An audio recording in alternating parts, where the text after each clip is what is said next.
പത്തനംതിട്ടയിലെ തെരഞ്ഞെടുപ്പ് പ്രചാരണത്തിൽ വീഴ്ച പറ്റിയെന്ന വിമർശവുമായി പി.സി. ജോർജാണ് ആദ്യം രംഗത്തെത്തിയത്. അതേസമയം തെരഞ്ഞെടുപ്പിൽ പി.സി. ജോർജ് തന്റെ കാൽവാരിയെന്നായിരുന്നു ആന്റോ ആന്റണിയുടെ പ്രതികരണം. ഇതോടെയാണ് യു.ഡി.എഫിൽ പൊട്ടിത്തെറി രൂക്ഷമായത്.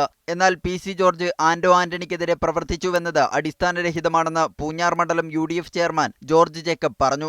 വികസന പ്രവർത്തനങ്ങൾ ജനങ്ങളിലേക്കെത്തിക്കാൻ ആന്റോ ആന്റണിക്ക് കഴിഞ്ഞിട്ടില്ലെന്നും ജേക്കബ് കുറ്റപ്പെടുത്തി. എന്നാൽ വിവാദങ്ങളിൽ പൊതുചർച്ചയ്ക്കില്ലെന്നായിരുന്നു കെ.പി.സി.സി പ്രസിഡന്റ് വി.എം. സുധീരന്റെ പ്രതികരണം.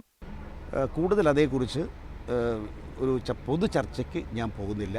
ഏതായാലും തെരഞ്ഞെടുപ്പ് രംഗത്തെ പ്രശ്നങ്ങളെ സംബന്ധിച്ചിടത്തോളം വളരെ സമഗ്രമായൊരു പരിശോധന പാർട്ടി നടത്തും. പാർട്ടിക്ക് കൃത്യമായ ഒരു വിലയിരുത്തൽ എല്ലാ മണ്ഡലങ്ങളെ സംബന്ധിച്ചുമുണ്ട്.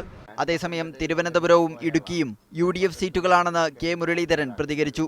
അതിനിടെ ഇടുക്കി ലോക്സഭാ മണ്ഡലം തെരഞ്ഞെടുപ്പ് പ്രചാരണത്തിൽ യു.ഡി.എഫിന് വീഴ്ച പറ്റിയെന്ന് കേരള കോൺഗ്രസ് നേതാവ് ഫ്രാൻസിസ് ജോർജ് പ്രതികരിച്ചു. പല കോൺഗ്രസ് നേതാക്കളും പ്രചാരണത്തിൽ സജീവമായിരുന്നില്ലെന്നും ഭൂരിപക്ഷം കുറയുമെന്നും ഫ്രാൻസിസ് ജോർജ് കൂട്ടിച്ചേർത്തു. ഇപ്പോൾ കോൺഗ്രസിന് സ്വാധീനമുള്ള പല ബൂത്തുകളിലും അല്ലെങ്കിൽ കോൺഗ്രസിൻ്റെ പല ഭാരവാഹികളും ഈ തെരഞ്ഞെടുപ്പിൽ വേണ്ട പോലെ പ്രവർത്തിച്ചിട്ടില്ല എന്നുള്ള ആക്ഷേപം കേരള കോൺഗ്രസ്സുകാർക്കുണ്ട്. അപ്പോൾ ഞങ്ങൾക്കും ഞങ്ങളുടെ എല്ലാ പ്രവർത്തകരെയും ഞങ്ങൾ ഉദ്ദേശിച്ചതുപോലെ സജീവമാക്കാനൊന്നും കഴിഞ്ഞിട്ടില്ല. വിവിധ ബ്യൂറോകൾക്കൊപ്പം ന്യൂസ് ഡെസ്ക് മീഡിയ 1.